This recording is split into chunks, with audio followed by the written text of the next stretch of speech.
Nah yang kedua itu rahmah dikaitkan dengan Al-Quran. Nah Quran itu kan hudan warahmah wasyifa lil mu'minin dalam surat Yunus itu.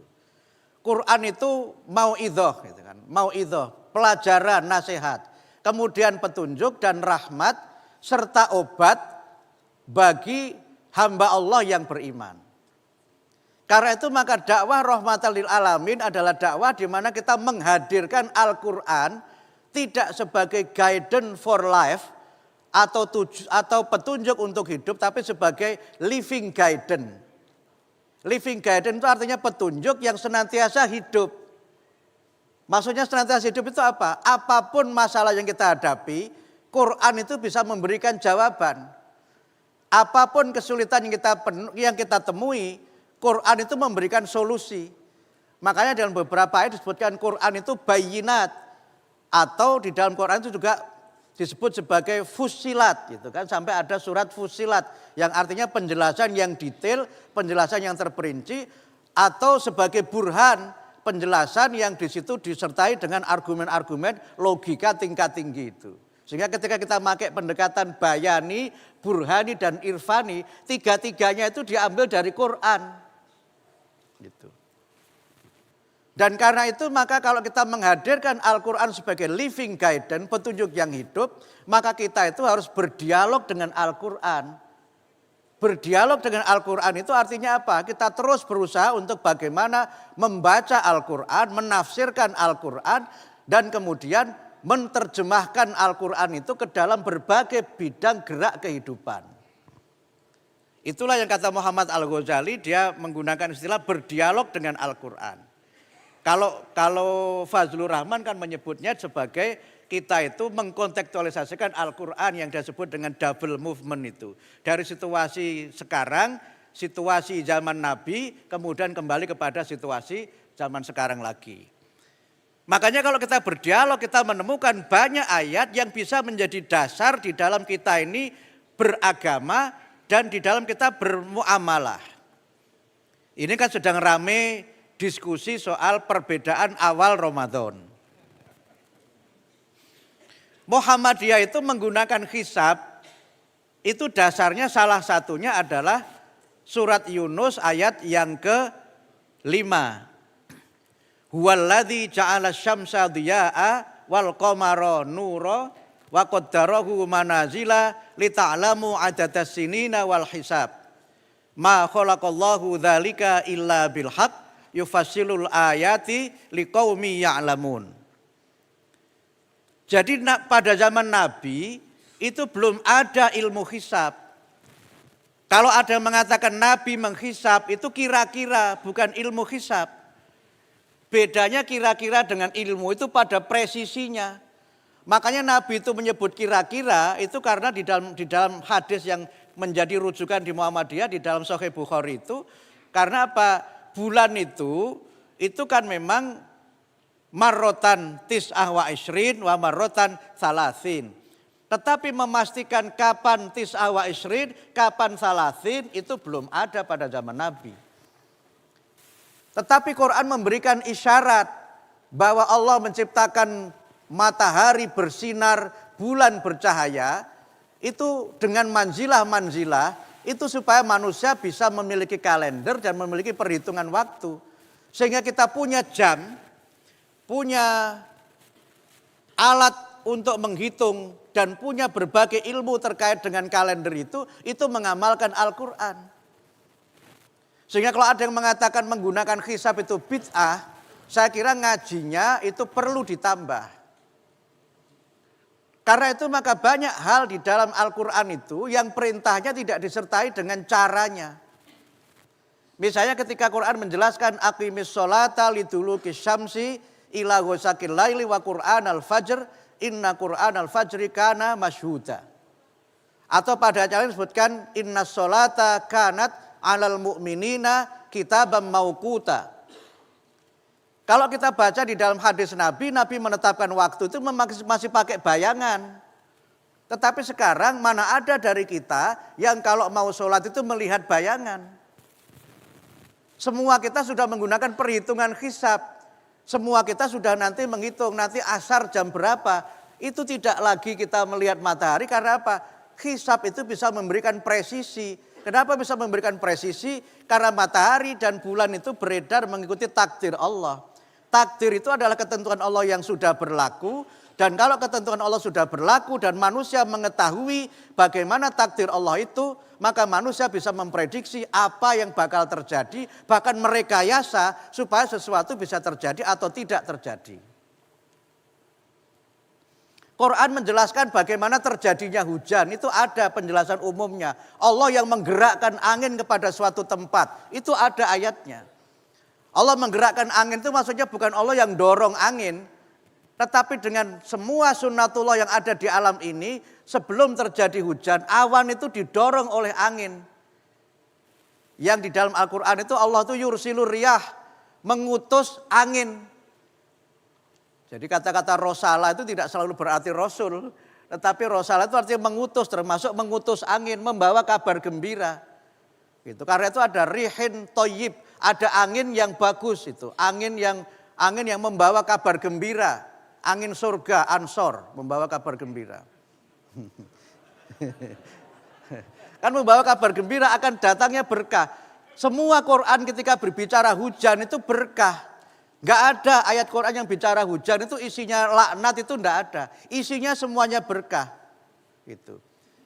Dan karena itu maka kalau manusia itu mengerti bagaimana terjadinya hujan dengan ilmunya, itu bisa merekayasa hujan, bisa membuat hujan buatan, dan bisa membuat hujan tidak turun di satu tempat, tapi dipindahkan ke tempat yang lainnya, itu bisa.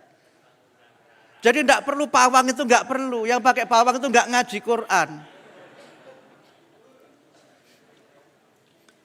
Kalau sempat ada muncul meme dari salah satu kementerian, kan ada meme di kementerian itu bahwa ternyata pawang hujan itu bisa membuat hujan itu dipindahkan itu menggunakan gelombang theta. Itu meme dari Kemendikbud Ristek Dikti. Saya tanya Mas Menteri, ini benar nggak Mas Menteri? Mas Menterinya malah nggak ngerti itu. Kemudian jawab any concern Pak Mukti gitu. Ada yang penting Pak Mukti. Coba Mas Menteri baca itu. Masa gelombang theta yang dipakai oleh pawang itu bisa menjadi sebab dia memindahkan hujan ke tempat lain sehingga tidak terjadi hujan di tempat tertentu. Itu tidak ilmiah dan anti ilmu. Saya bilang begitu kepada menterinya. Tapi habis itu menterinya nggak jawab lagi.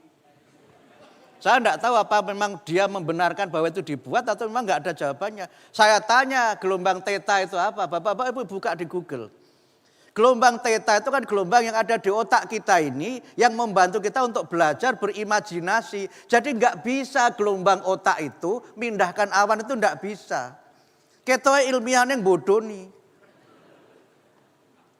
Nah, makanya kalau orang itu bisa mengerti bagaimana terjadinya hujan, maka bisa dipindahkan itu dengan merubah konsentrasi udara dan perbedaan temperatur. Ada teorinya, ada ilmunya. Tetapi itu hanya terbatas. Terbatas pada ketersediaan tempat dan terbatas pada waktu. Karena itu maka tetap saja Allah yang menciptakan hujan. Tetap saja Allah menciptakan hujan.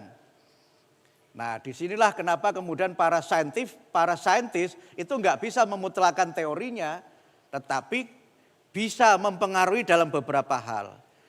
Makanya seorang kawan saya ada yang agak maju, Prof. Bianto. Kalau dengan teori itu manusia bisa menciptakan hujan buatan, berarti sholat istisqa tidak perlu dong. Gitu. Sholat istisqa itu berarti pertanda orang yang nggak bisa membuat hujan buatan. Nah, kalau soal itu saya belum bisa menjawab. Walaupun yang menyampaikan itu sekarang sudah profesor.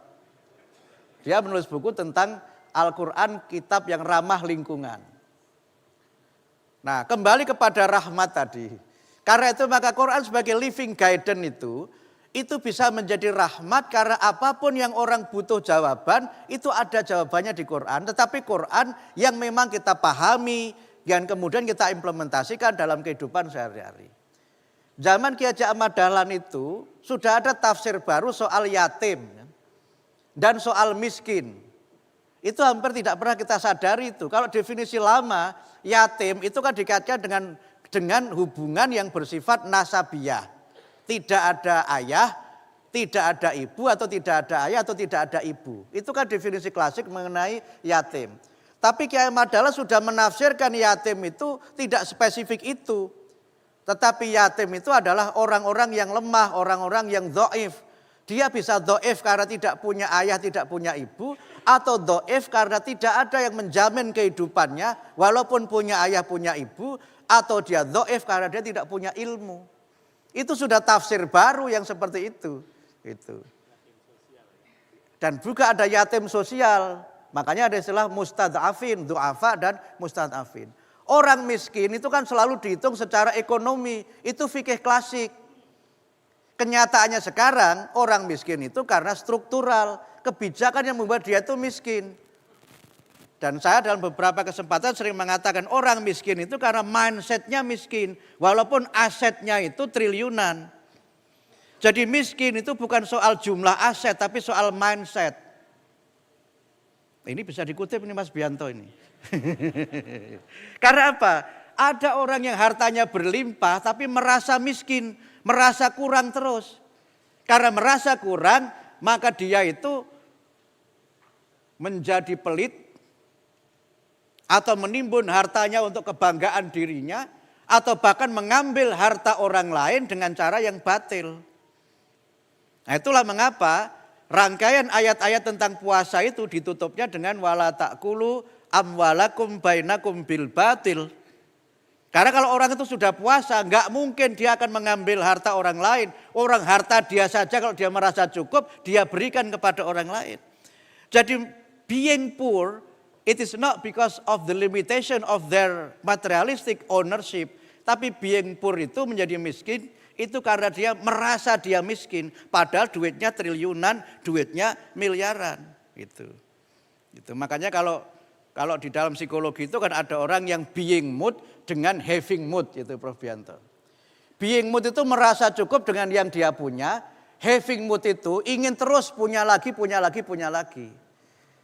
Nah orang puasa itu sebenarnya mendidik kita menjadi being mood. Bersyukur dengan yang kita punya, merasa cukup yang kita punya sehingga kita tidak mengambil hak yang orang lain. Bahkan yang kita punya pun kalau sudah cukup enggak kita ambil. Itu. Makanya ada orang yang punya motor itu, motornya itu sudah motor Yamaha Autoloop 75 itu. Tapi seneng saja numpaknya itu. Yang lain sebel mau nyalip susah. Apalagi mungkin tahu yang belakangnya naik Alphard. Kemudian yang naik Yamaha 75 Autoloop itu gurunya, dia mengamalkan taklimul muta'alim. Di taklimul muta'alim itu kan tidak boleh jalan menyalip gurunya itu kan tidak boleh. Makanya guru-guru itu jangan naik Yamaha Autoloop, naiknya harus Alphard. Gitu ya Pak Saad ya, gitu. Dosen juga begitu, naiknya jangan naik Pajero yang panas jobon jero, tapi harus Pajero yang wus-wus itu. Supaya kalau mahasiswanya mau mendahului itu enggak pekewo gitu. Kok sampai tekan kono ya itu. Iya. Nah, karena itu maka rahmatan lil alamin itu kita menghadirkan Islam sebagai agama yang mendatangkan rahmat sehingga dengan rahmat Islam itu orang itu merasa bahagia. Orang itu merasa bersukacita dan itulah makna Islam sebagai agama rahmah dan itulah yang mungkin tadi sudah dibahas dengan teologi al-insyirah. Lalu bagaimana hubungan dengan dakwah Muhammadiyah di era global? Kalau habis saya dikasih tahu loh Mas Bianto.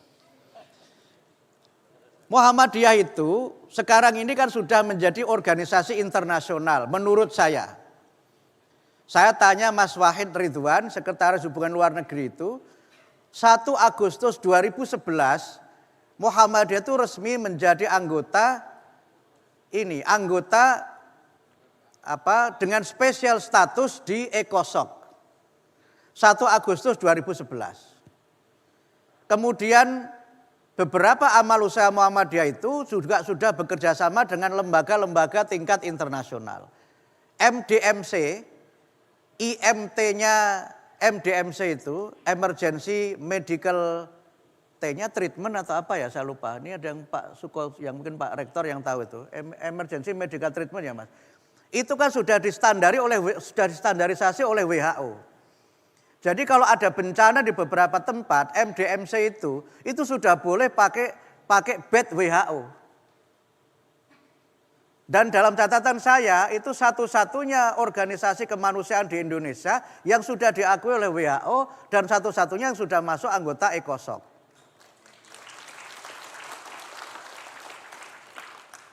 Muhammadiyah itu saya sebut internasional juga karena sudah punya, dalam hitungan saya sekarang itu ada 28 cabang istimewa di 28 negara. Yang baru saja pelantikan itu Tunisia.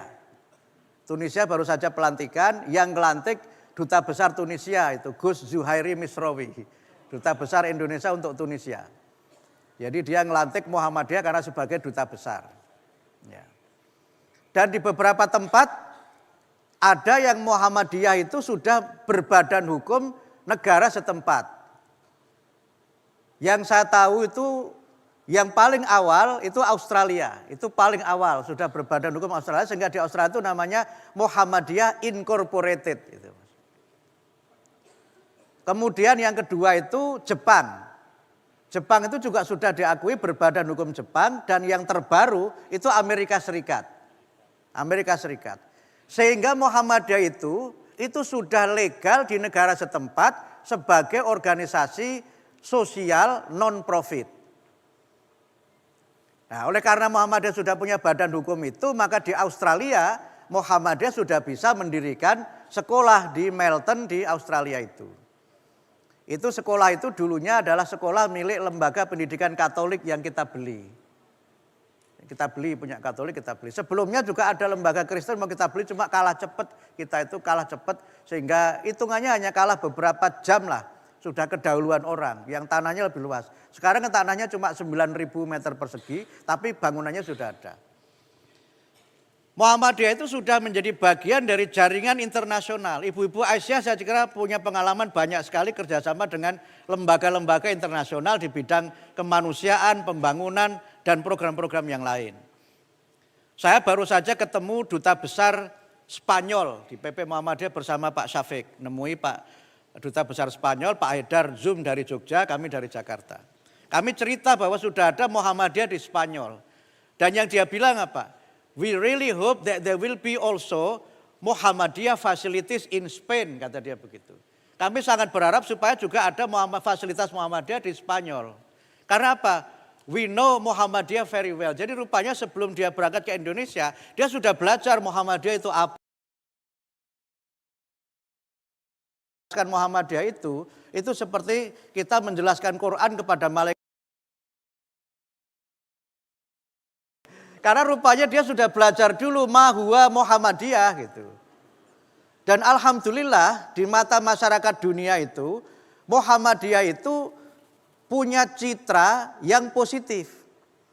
Pak Saad beberapa kali mengutip pernyataannya Robert Hefner, Pak Saad ya, yang di pengajian PP yang lalu menyampaikan betapa Muhammadiyah itu, kata Hefner, itu organisasi paling tertib dan paling kaya sedunia. Ini rawahu Kiai Saad an Robert Hefner.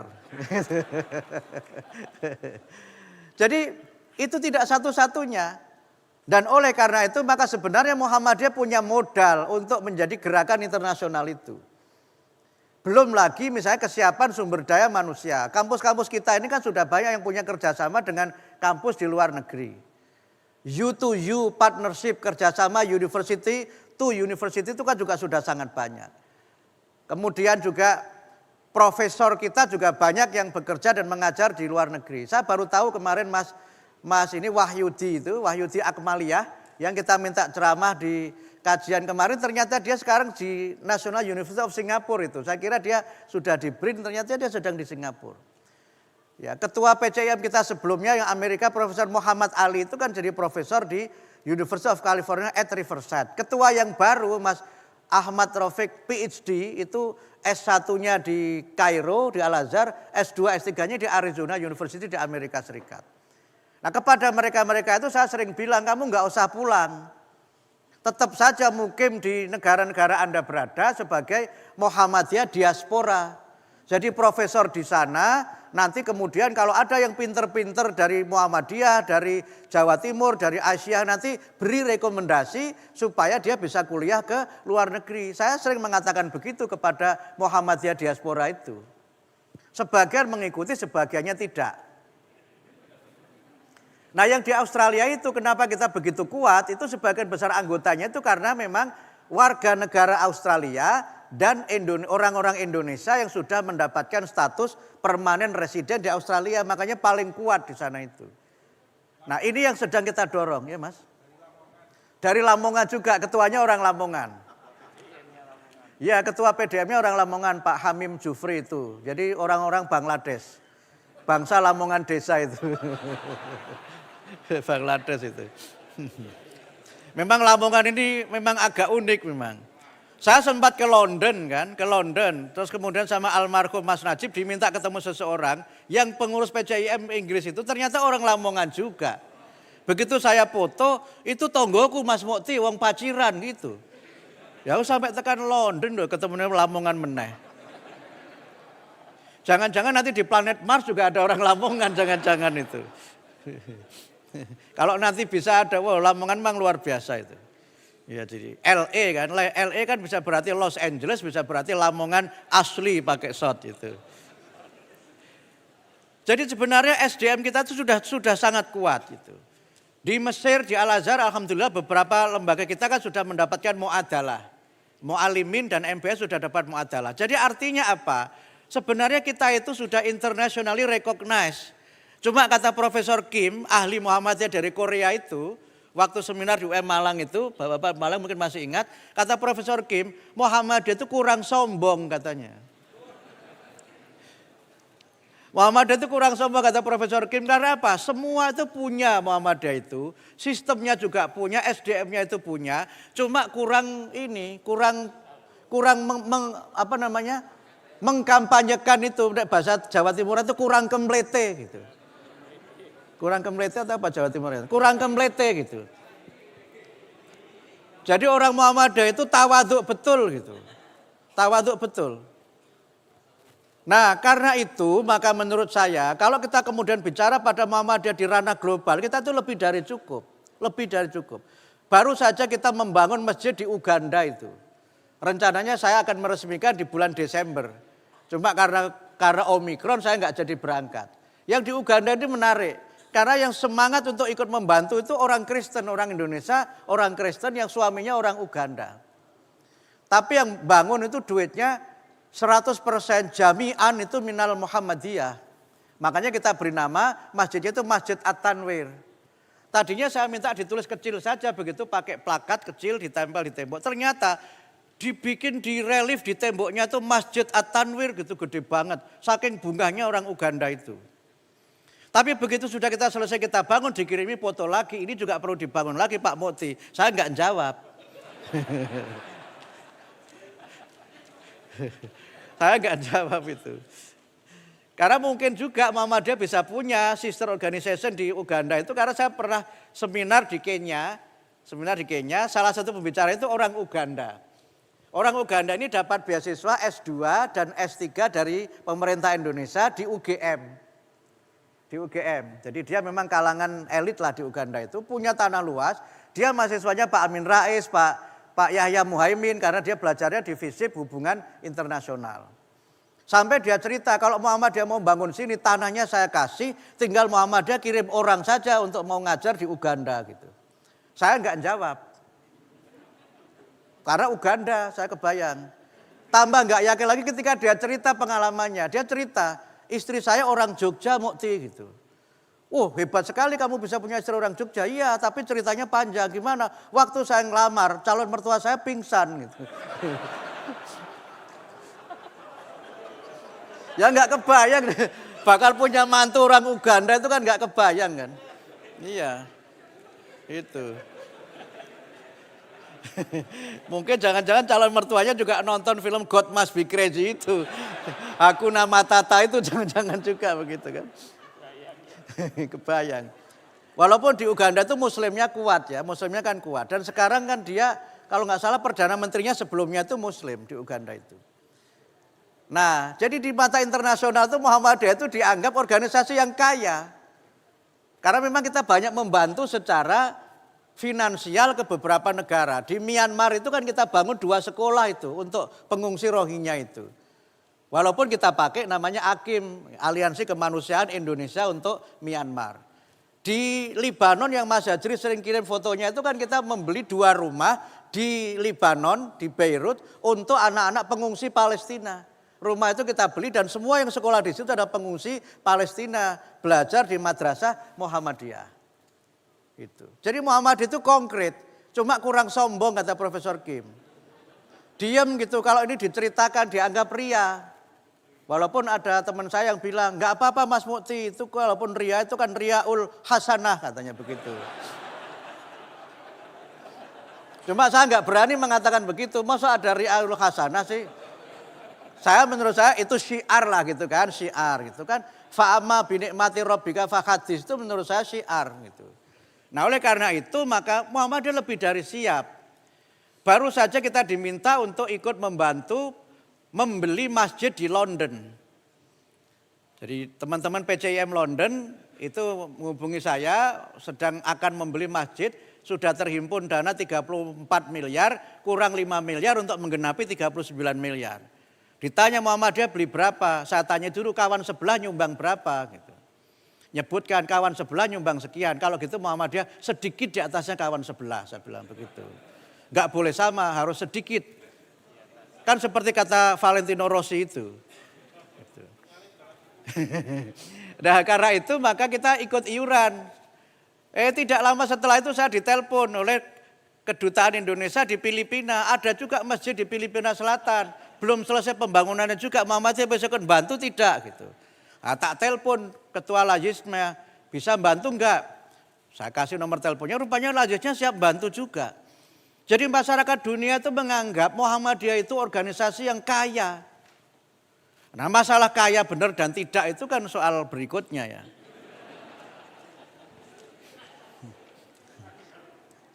Tetapi itu di mata internasional begitu. Dan menurut saya itu citra positif. Itu citra positif.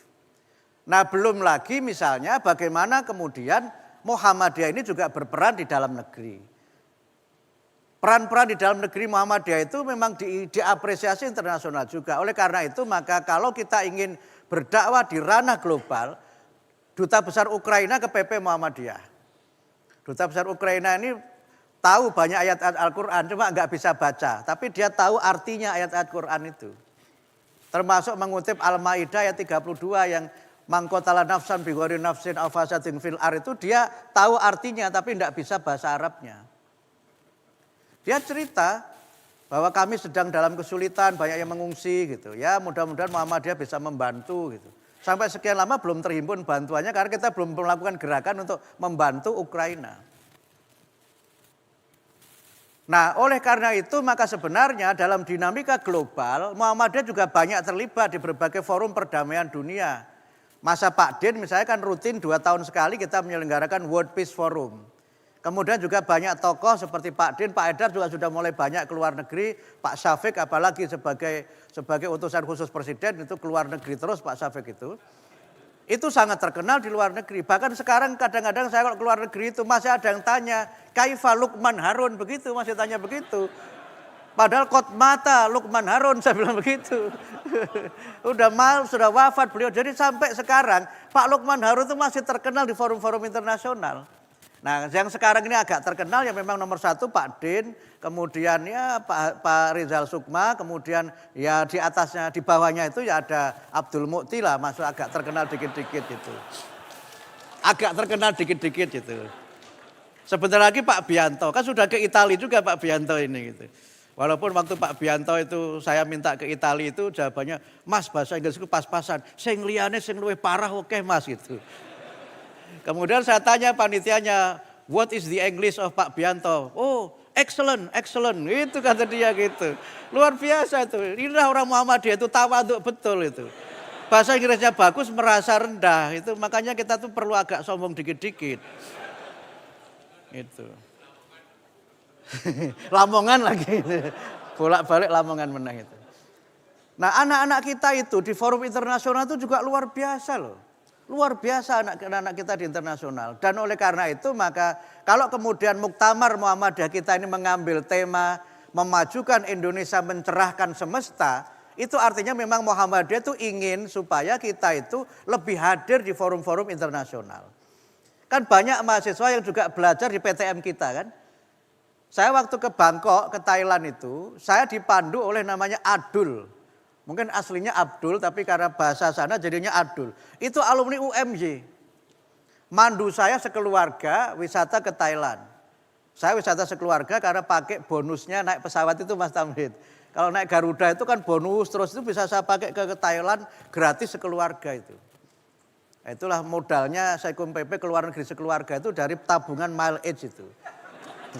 Itu dari tabungan itu, dari tabungan. Nah, dia bangga sekali, bahkan dia cerita sampai di Thailand itu ada ikatan alumni Muhammadiyah di Thailand Selatan.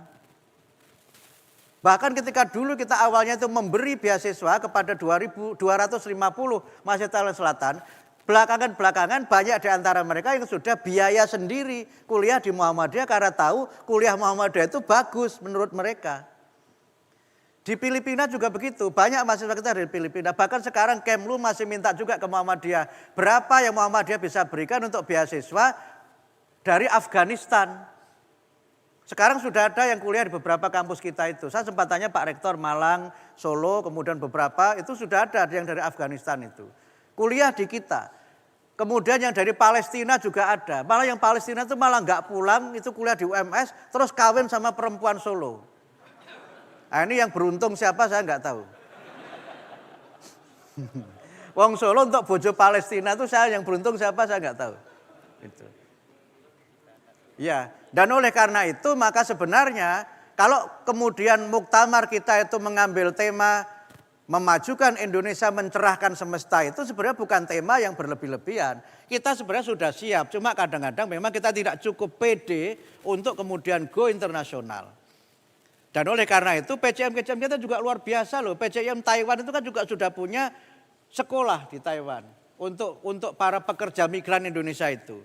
Kemudian beberapa kampus kita punya kelas jauh di Taiwan itu sehingga beberapa pekerja migran Indonesia itu kuliah jarak jauh dengan PTM kita sehingga nanti pulang itu dia dapat gelar sarjana.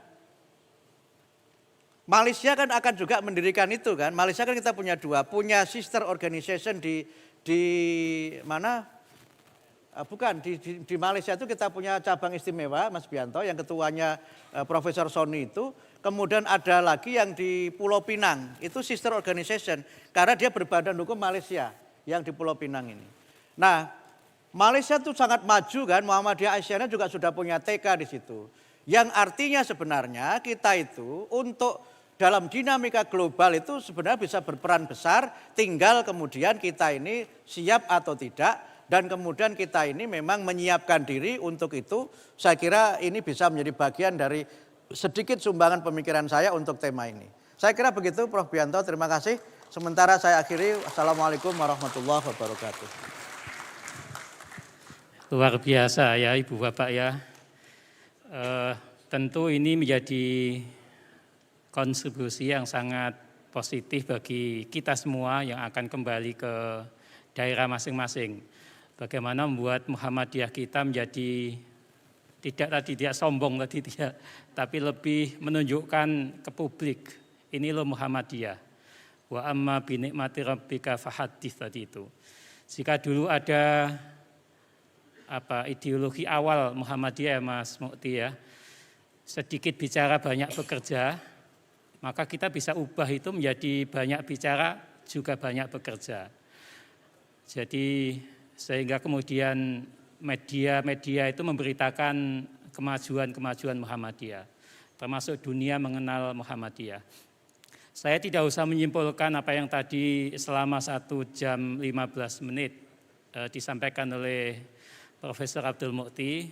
Saya persilakan kepada Ibu Bapak semua untuk mengajukan bisa pertanyaan, bisa klarifikasi, atau bisa apapun terkait dengan yang disampaikan oleh Mas Kum PP Muhammadiyah tadi itu.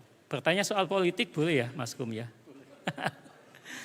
Ya silakan Ibu Bapak. Kalau tadi banyak yang jamaah laki-laki di sesi pertama mungkin bisa ibu-ibu. Ada yang ingin disampaikan? Atau siapa dulu? Ada? Oh, iya Pak Zain, ini online nih. Pak Zain, silakan Pak Zain, sambil yang lain nanti silakan mengajukan.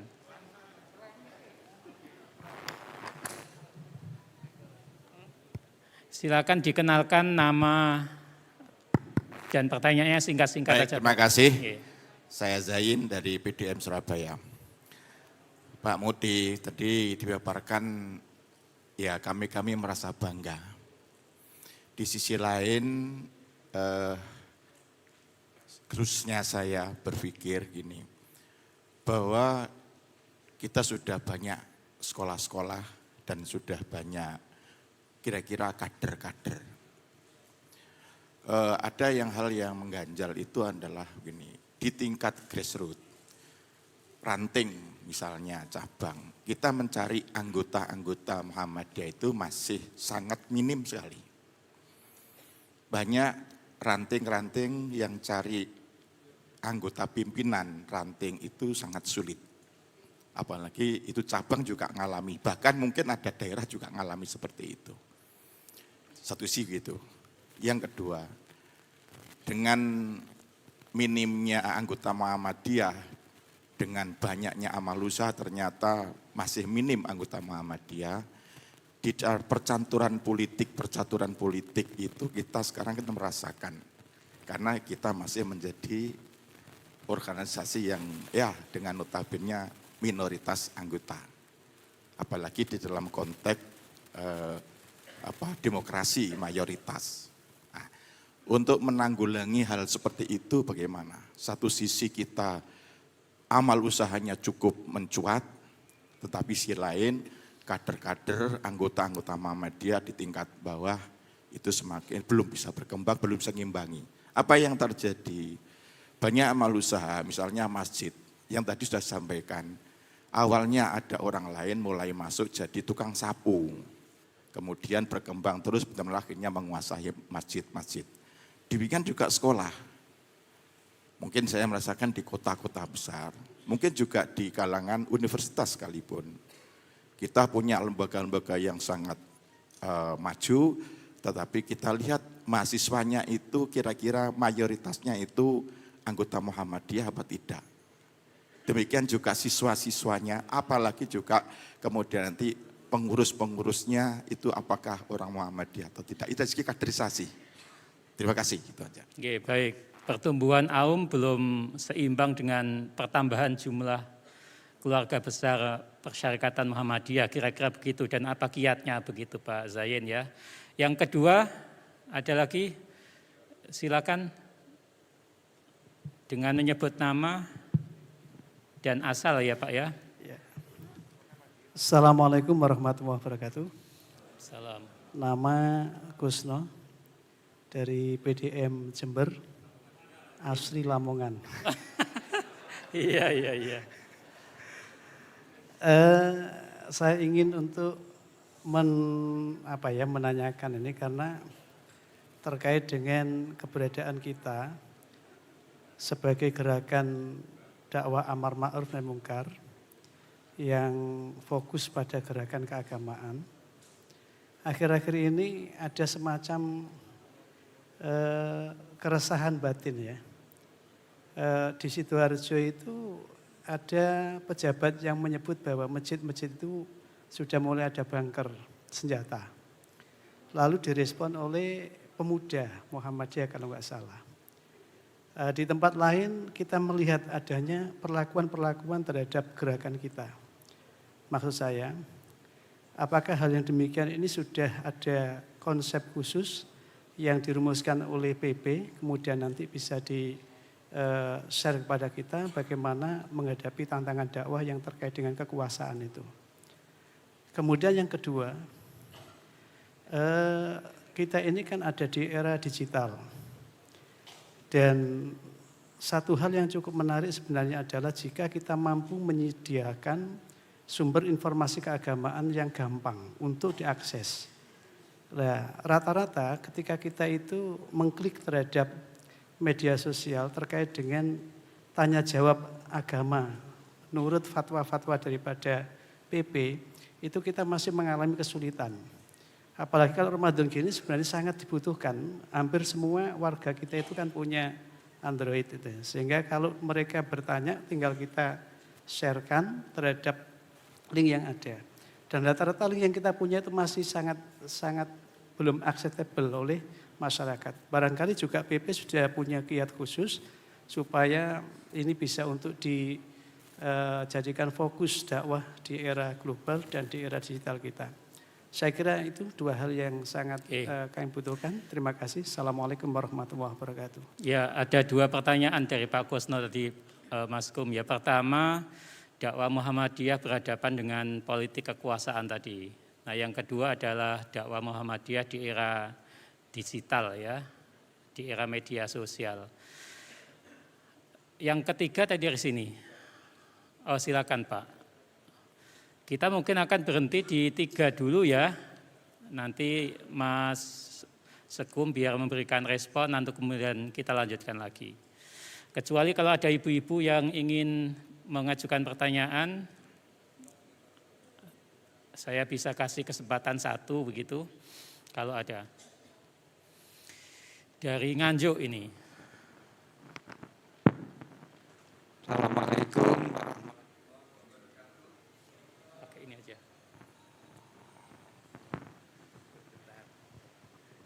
Ya, terima kasih Prof. Mukti. Saya langsung saja Prof. Mukti, bagaimana mohon kami diberi bocoran tentang respon PP terhadap RUU yang akan mengeliminir madrasah. Apakah benar? Mohon penjelasan. Yang kedua, kalau nanti ada perubahan 2024, apakah Prof. Mukti bersedia menjadi Menteri Pendidikan? Monggo. Enggak tahu pertanyaan yang terakhir itu penting apa enggak ya. Jangan-jangan enggak penting untuk Pak Mukti itu. Tapi tentu narasumber utamanya Pak Mukti, kita persilakan untuk memberikan tanggapan. Monggo Pak Sekum. Baik, terima kasih. Yang pertama dari Pak Zen. Saya memang sering sekali mendengar pertanyaan dan juga mungkin bukan keluh kesah ya, tapi sifatnya lebih kepada informasi dari arus bawah terhadap apa yang disampaikan Pak Zen tadi. Tapi bukannya kami tidak menyadari itu, kami di PP memang ketika melihat data, Muhammadiyah ini agak unik. Muhammadiyah itu sudah dalam tanda petik itu melanggar anggaran dasar anggaran rumah tangganya sendiri. Karena apa? Jumlah cabang itu lebih banyak daripada jumlah ranting. Padahal persyaratannya kan untuk mendirikan cabang itu harus ada sekurang-kurangnya 3 ranting itu. Itu pun sudah kami beri kelonggaran loh. Di Jakarta itu kan ada namanya ranting istimewa. Yang mereka itu tidak tinggal di tempat itu namanya ranting Sudirman di Jakarta itu. Itu sebenarnya ranting yang anggotanya adalah warga Muhammadiyah yang bekerja di sepanjang Jalan Sudirman Jakarta itu. Jadi tidak mukim di situ dia, hanya kerja di perkantoran-perkantoran elit di sepanjang Jalan Sudirman, namanya kantor ranting Sudirman. Itu pun diizinkan. Lah sik kaya ngono wis urung akeh, itu kan memang masih ada masalah yang memang kita harus melihatnya secara sangat seksama itu. Nah, saya perhatikan dari beberapa hal ya. Saya mulai banyak melihat data sekarang. Saya kan sekarang BPH UMJ. Ini kalau ada rektor UMJ nggak apa-apa, mungkin juga para rektor yang lainnya. Saya sebagai BPH itu kan kemudian baca data real dosen dan karyawan di situ. Kemudian beberapa kali saya ngetes calon pimpinan, ada anggota BPH yang kalau ngetes itu sampai dihafalkan oleh calon pesertanya itu. Itu pertanyaannya selalu 3. Apa tujuan Muhammadiyah? Yang kedua baca doa iftitah dan baca tasyahud. Itu sampai hafal pesertanya itu, sehingga sempat saya kasih tahu anggota BPH ini, Pak pertanyaannya jangan sama terus itu. Karena apa? Saya tahu ada peserta yang dia itu sambil, karena wawancaranya kan pakai Zoom kan, dia membaca di layar. Itu Pak, Bapak perhatikan matanya itu tidak melihat ke Bapak, matanya melihat ke layar. Itu artinya apa? Dia membaca Karena pertanyaan Bapak selalu sama, saya bilang gitu. Nah sebagian besar itu 90% itu tidak seperti yang dituntutkan oleh Tarjih. Dan bahkan ada calon pimpinan yang mengatakan begini, ini keyakinan saya Pak dan saya tidak akan berubah. Kalau seandainya jika apabila yang seperti ini juga coba dilakukan di kampus-kampus Muhammadiyah yang lain atau di amal usaha Muhammadiyah yang lain, kira-kira jawabannya apa? Dugaan saya kok sawaun alaihim. Kalau walaupun tidak sama persis, tapi begitu keadaannya.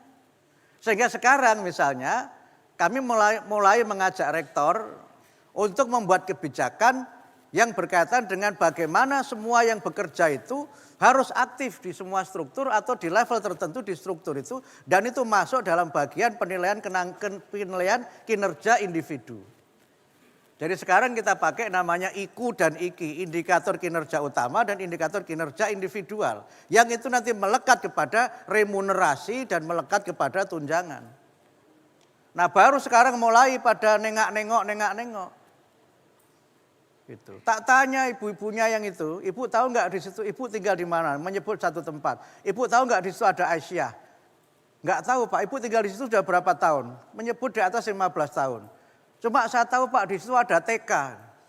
Nah terus sekian lama tuh ngapain aja begitu. Nah yang Bapak sampaikan itu sebagiannya itu mungkin belum ada sinergi antara amal usaha dengan pimpinan persyarikatan. Nah oleh karena itu walaupun terlambat itu kan lebih baik terlambat daripada tidak sama sekali gitu. Yang lain juga saya kira masih banyak. Orang Muhammadiyah itu banyak yang mu'allafatu qulubuhum. Gak berani menunjukkan kemuhammadiyahannya. Itu. Jadi kadang-kadang kalau di rumah itu selenta-selento, di tempat di kantor dia bekerja juga begitu. Selenta-selento kayak bunglon begitu. Kalau orang seperti ini menurut saya tidak akan maju. Menurut saya di era multikultural ini malah tunjukkan bahwa Anda itu Muhammadiyah. Supaya kalau dia itu perlu representasi mesti akan ada yang dipilih supaya apa? Anggota dari kelompok itu menampilkan unsur-unsur yang menggambarkan kebinekaan Indonesia. Itu kalau normal. Muhammadiyah ini kan kerjasama dengan sebuah lembaga namanya JISRA. Muhammadiyah itu kerjasama untuk program itu mungkin ada juga yang di Jawa Timur atau saya nggak tahu ada nggak di Jawa Timur ya. Yang kita itu masuk dalam jaringan namanya F2A, Faith to Action Network. Itu pendirinya itu salah satunya Muhammadiyah. Jadi ada Muhammadiyah, DSW Jerman, kemudian ada Christian Connection for International Health, sama satu lagi organisasi Katolik. 4 ini mendirikan namanya F2A gitu, Faith to Action Network. Nah dia ini karena ingin menggambarkan lembaganya itu juga menggambarkan agama-agama yang ada. Dia telepon saya, Mukti tolong saya dikirimi 1 orang dari Muhammadiyah untuk kerja di kantor kami. Kenapa begitu? Ya Muhammadiyah kan ikut mendirikan sementara di kantor kami yang kerja semuanya Kristen. Jadi saya ingin menggambarkan lembaga ini betul-betul lembaga antar iman. Sehingga semua iman itu ada di organisasi kami. Itu kalau orang itu benar. Nah kalau yang pengen menang-menangan pakai filosofi the winners take all, ya memang seperti Bapak sampaikan tadi, Pak Kusno tadi, mumpung menang-menangan, mumpung kalah diyek-yek. Wes diyek-yek meneng wae. Kalau menurut saya kalau diyek-yek, ya melawan. Minimal berdoa lah gitu kan, di antara doa yang dikabulkan itu kan doa orang yang didolimi gitu.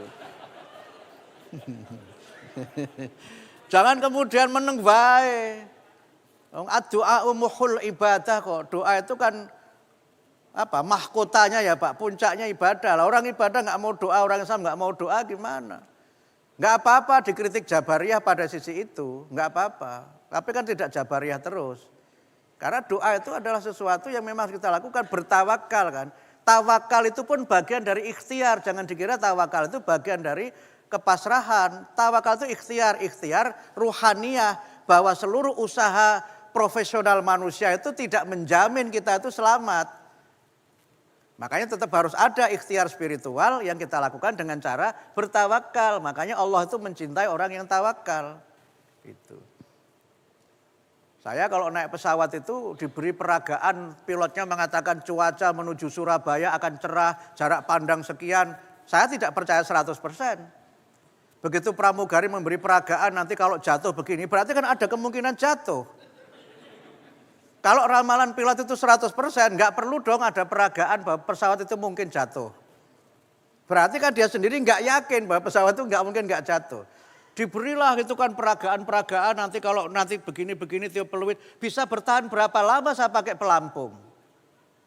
Oh poso sejam aja, poso 14 jam aja kelimpungan, ini 24 jam di laut. Memang saya terapung, tapi belum tentu saya hidup. Terapungnya terapung mati karena kelaparan gitu kan. Tetapi bukan berarti itu tidak perlu, itu juga perlu juga. Karena apa? Banyak hal yang bisa terjadi di luar prediksi dan kemampuan manusia, sehingga kemudian jangan takabur, jangan sombong, tapi juga jangan ngawur gitu. Nah oleh karena itu maka yang Bapak sampaikan itu solusi pertama dari saya itu. Yang kedua, kita itu kan seringkali tidak mau membuka akses. Jadi kita tuh merasa kecil dan tidak pernah mau berusaha untuk nyambangi tetangga. Tetangga saya punya apa? Gitu. Karena itu seringkali kan saya melihat ada cabang yang makmur, mungkin juga adil dan makmur. Cabang sebelahnya ajur mumur. Saya nggak usah cerita lah, itu kita gampang menemukannya. Sehingga sampai saya tuh pernah punya ide, bisa enggak ya Muhammadiyah itu berkomunikasi, mendirikan amal usaha itu jangan sama. Kalau cabang terdekat itu sudah punya klinik, cabang sebelahnya jangan bikin klinik, nanti akhirnya apa? Mati kabeh. Susah hidup semua itu. Nah tetapi supaya kliniknya ini hidup, maka nanti cabang yang belum punya klinik dikerahkanlah jamaahnya supaya ke cabang yang punya klinik. Nah kita ini mohon maaf, kita ini kadang-kadang juga masih kanibal. Sesama Muhammadiyah saling berebut. Makanya waktu Universitas Muhammadiyah Lamongan itu berdiri, saya tanya berapa jaraknya dengan Gresik, berapa jaraknya dengan Surabaya, berapa jaraknya dengan Sidoarjo. Saya agak gelisah juga sekarang banyak sekali PDM yang mendirikan perguruan tinggi. Itu nggak bisa kita larang. Kalau dilarang, emang PP nyumbang apa kok ngelarang? Itu juga kami nggak bisa bilang apa-apa. Paling PP juga bisa nyumbang dengan meminta izinnya dipercepat. Itu pun kalau yang diminta mau. Jadi kami hanya sekedar wasilah saja. Wasilah itu ya wis pokoknya anggar wis mbuh piye lah ngono wis pokoke wasilah iku. Wis mbuh piye lah itu. Nah, karena itu menurut saya memang kita ini harus lebih sistematis dalam bergerak itu. Nah sementara kita itu mohon maaf Pak Zayan, kita ini masih konvensional. Yang namanya bikin amal usaha itu juga selalu sama. Nek ora sekolahan, rumah sakit, nek ora rumah sakit panti asuhan, nek ora ya pokoknya ora gitu. Padahal kan amal usaha kan tidak hanya itu kan. Kalau kita tadi bicara mengenai dakwah itu menghadirkan, hadir itu arti lainnya itu kan eksis. Hadoro itu kan artinya eksis. Makanya kalau kita sekolah itu dipanggil Abdul Mu'ti, hadir itu eksis. Kalau Abdul Mu'ti ghaib itu berarti gelap. Enggak ada itu. Ghaib, enggak terlihat itu. Hadir itu artinya maju. Makanya Islam itu sebagai ad-dinul hadharah, agama kemajuan itu agama yang maju. Mengapa maju? Karena selalu ada ide-ide baru. Sehingga kalau mendirikan sekolah tidak bisa, yang lain kan ada. Nah, disinilah sebenarnya pentingnya kita itu selalu mengakses berbagai informasi.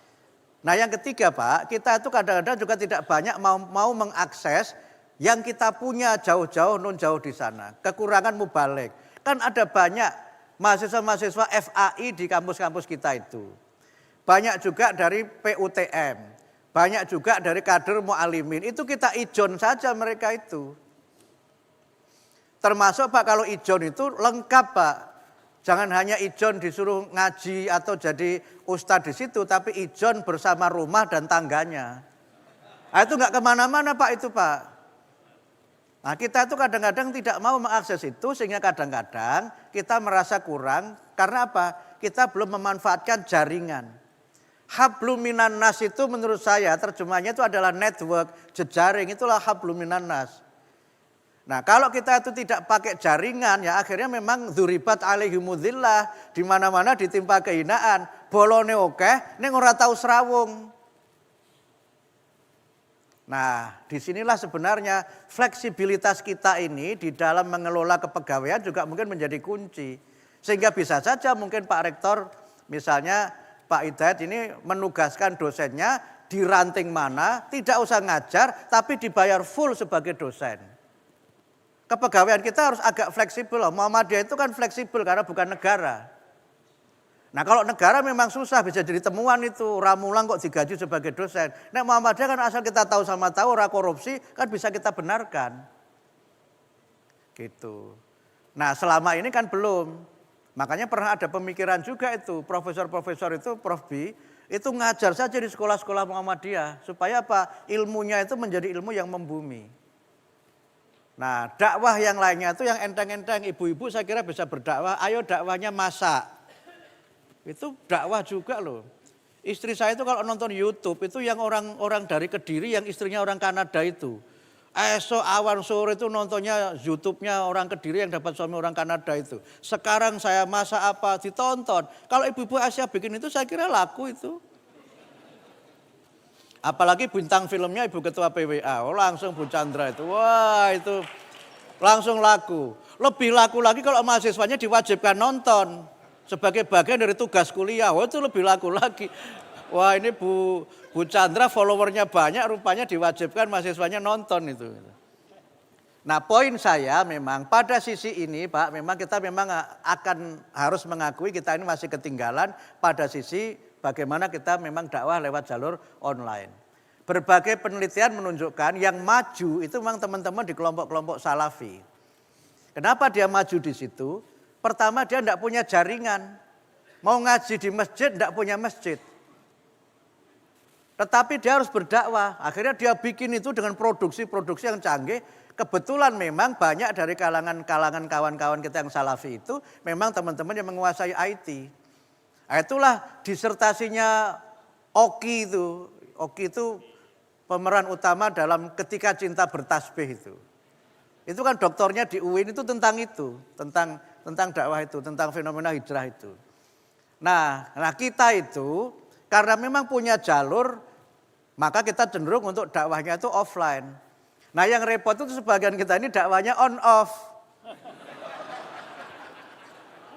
Itu.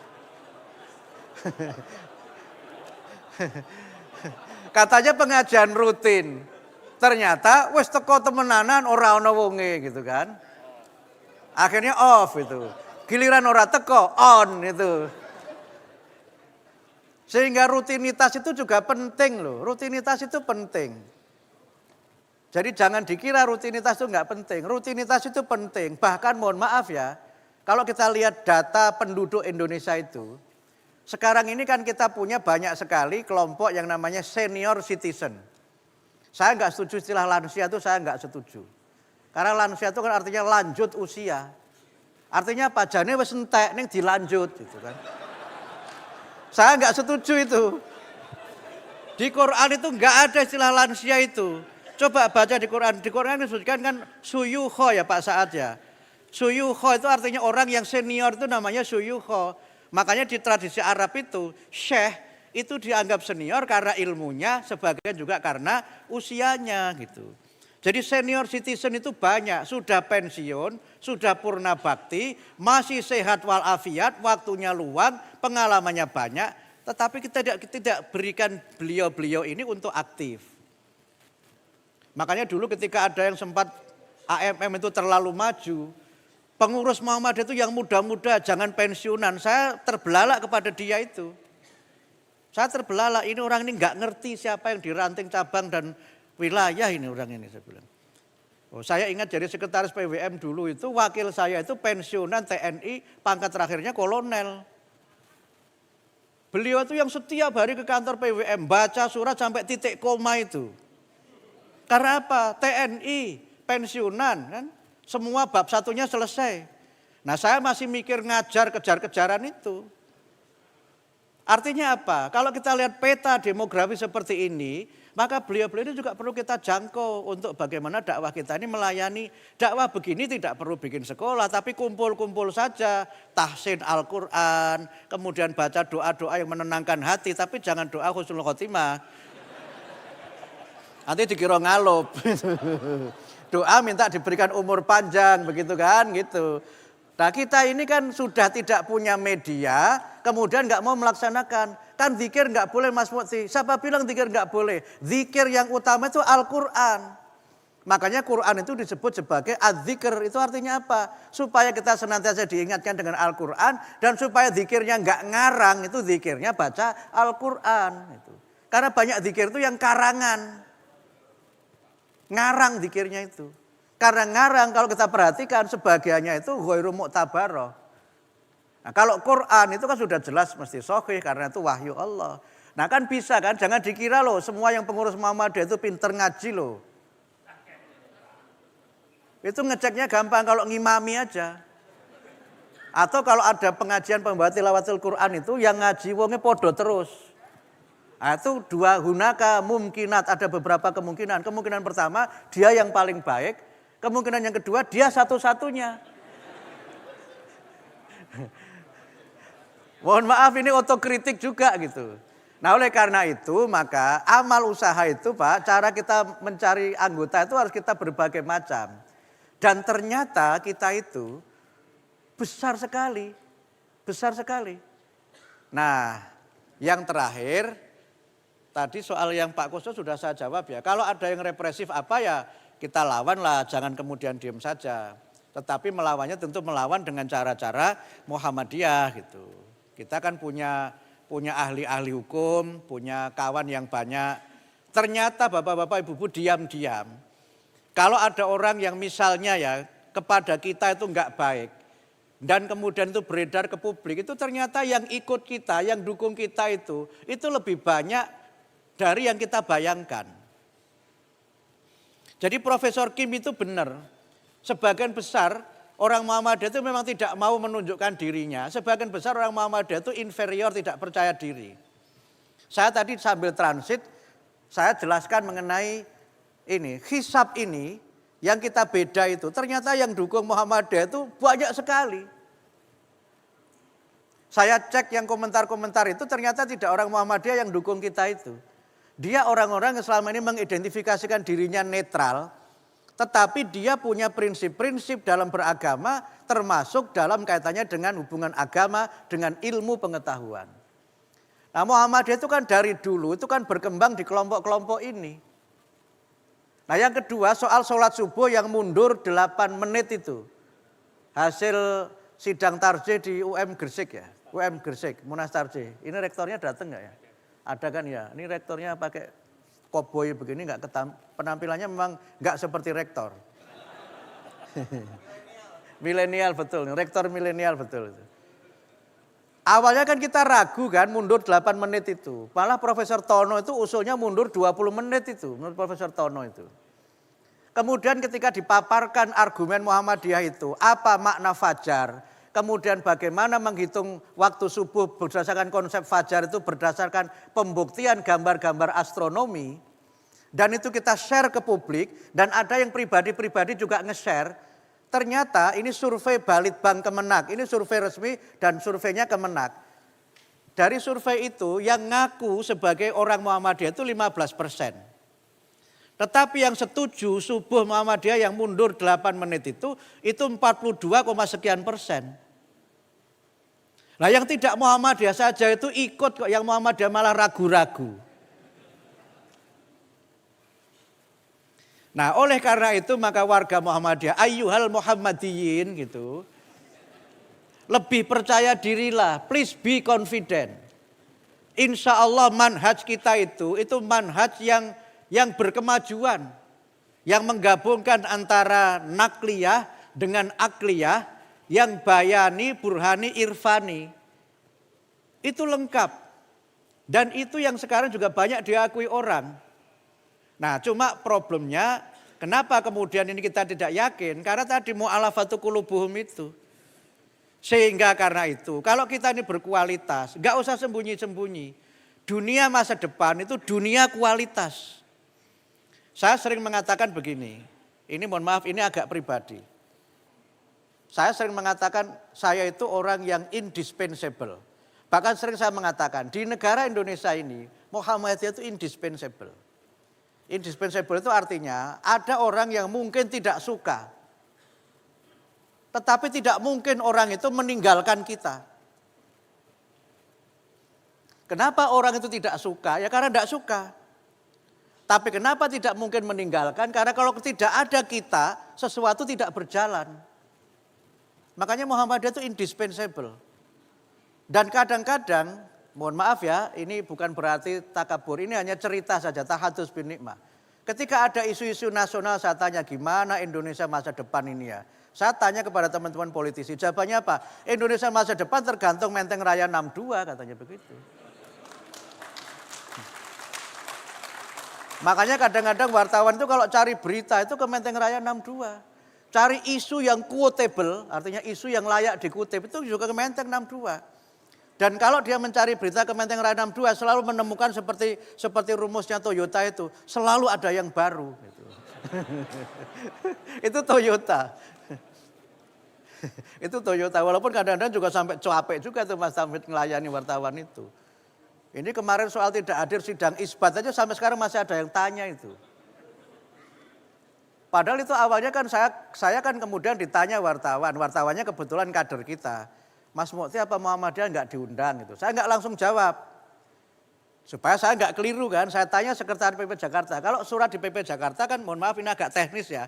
Itu kan selalu lewat saya karena saya satu-satunya sekretaris di Jakarta. Wahid fakot saya itu, satu-satunya di Jakarta. Dan semua lewat saya. Sehingga semua surat itu saya baca. Saya baca dan kalau suratnya itu agak dekat jaraknya, insya Allah saya ingat. Walaupun sudah mulai agak pelupa tapi surat-surat yang dekatan saya ingat lah. Kalau tidak, surat itu yang dekat, yang saya kira-kira saya nggak datang, saya minta dikirim via WA. Supaya tetap saya baca. Saya tanya, tidak ada Pak. Kemudian oke, Jakarta clear. Saya cek Jogja. Nggak ada. Barulah saya jawab, informasi dari Sekretariat PP Jakarta dan Jogja, tidak ada undangan sidang isbat. Tetapi rupanya malam ada yang ngoreksi saya, Mas Mukti ada yang datang. Siapa yang datang? Ditunjukkan fotonya itu. Saya cross check Tarje. Beliau ini datang mewakili Tarje apa tidak? Tarje enggak diundang Mas, Tarje enggak diundang juga. Jadi enggak ada surat yang dikirimkan kepada majelis Tarje. Terus beliau kok bisa datang itu apa? Oh begini dan begini. Ya sudah begini dan begini.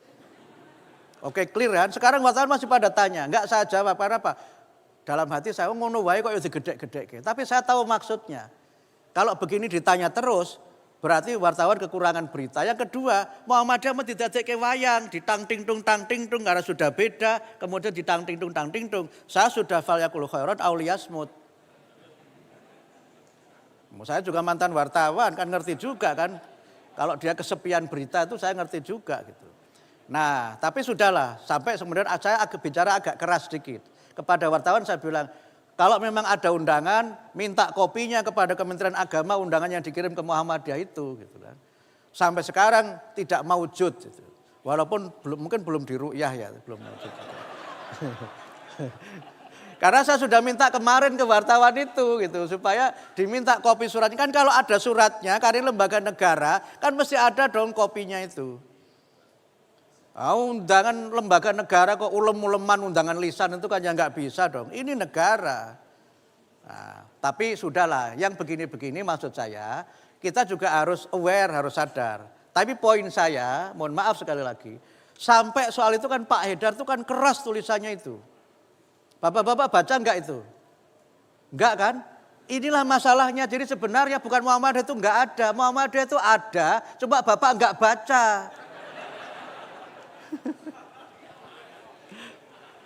Pak Haidar itu buat pernyataan keras loh ketika ada seorang yang katanya minal ulama itu mengatakan supaya selamat dunia akhirat ikut pemerintah. Pak Haidar itu sampai ngomong keras itu lebih keras dari saya. Saya kan keras suaranya, isinya kan lembut.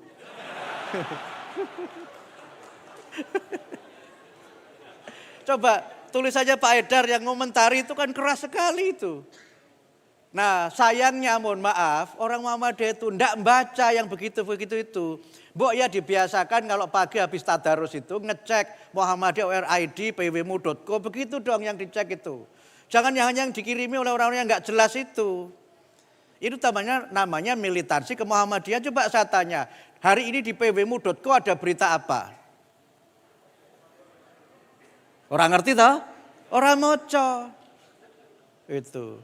Padahal kalau teman-teman di ormas lain itu dia tidak hanya membaca tapi juga meretweet bahkan mensirkulasi. Jadi berita yang sama kalau dia punya 10 grup WA, dia sebar ke 10 grup WA itu sehingga tersebar kepada paling tidak 2.000 orang kalau anggotanya itu 200 per grup WA itu. Nah kita ini seringkali tidak, yang disebar itu nek ada unsur politik terus ngenyek Muhammadiyah, itu malah kita seneng nyebar, edok-edoknya takok. Apa bener ini Mas Mukti? Padahal janjane wis ngerti nek ora bener, nek edok-edoknya takok gitu.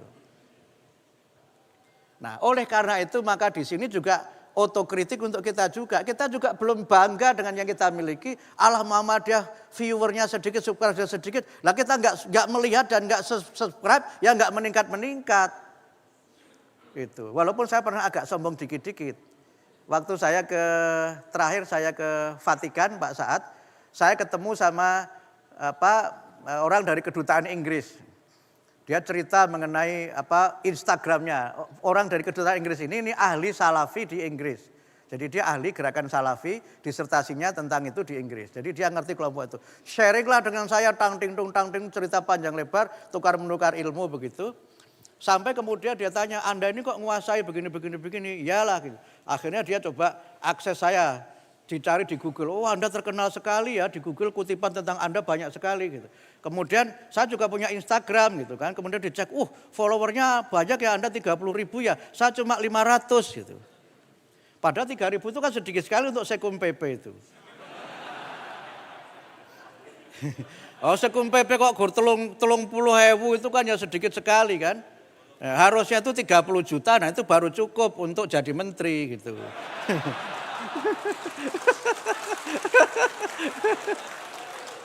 Nah, tapi problemnya mungkin Pak, problemnya ini beliau kan sering ketemu saya di Nganjuk ya. Problemnya adalah 2024 itu ada pemilu apa tidak?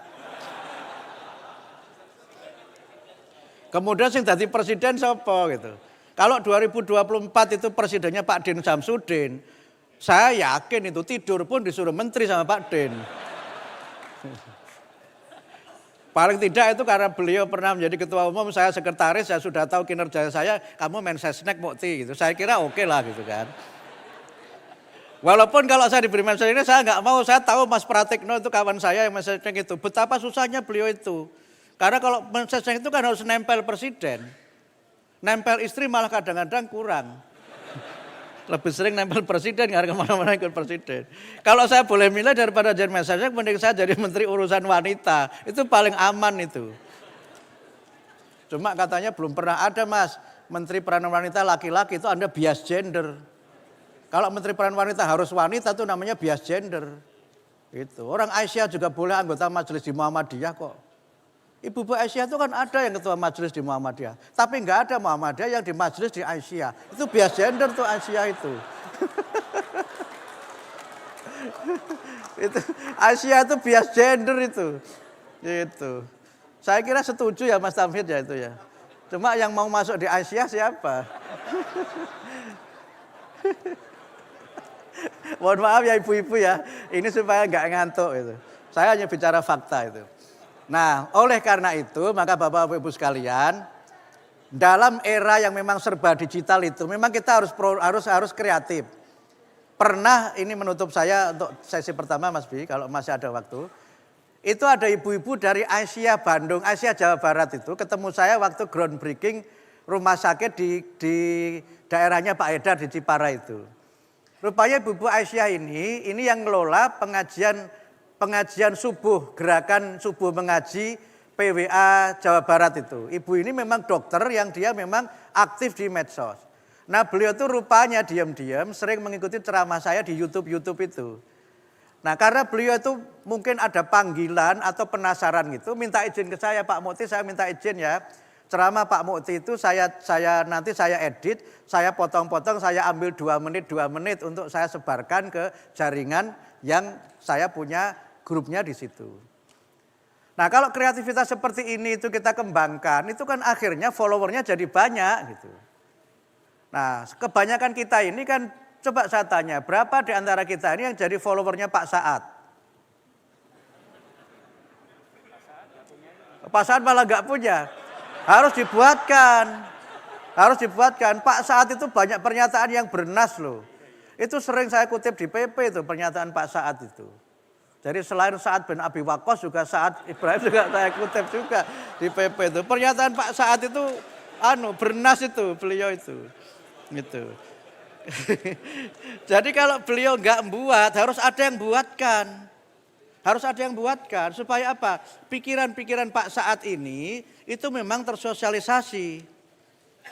Coba sekarang kalau kita baca bukunya Yusuf Qaradawi itu kan banyak sekali bukunya itu. Tapi kalau Bapak perhatikan itu kan ceramah-ceramah Yusuf Qaradawi yang ditranskrip kemudian diedit oleh murid-muridnya Syekh Yusuf Qaradawi. Kalau Bapak Ibu membaca tafsir Al-Manar, itu yang ditulis Abduh itu hanya berapa jilid itu Pak? Hanya sekitar 6 ya kalau nggak salah. Sisanya itu yang nulis itu Rosyid Ridho. Sehingga kadang-kadang kita menemukan qala Syekh Rosyid Ridho di dalam tafsir Al-Manar. Kenapa dia tidak pakai tafsir sendiri? Karena ide yang dia tulis itu adalah ide Syekh Muhammad Abduh gitu. Jadi sampai segitunya murid itu menulis apa yang disampaikan oleh gurunya karena gurunya nggak sempat nulis gitu.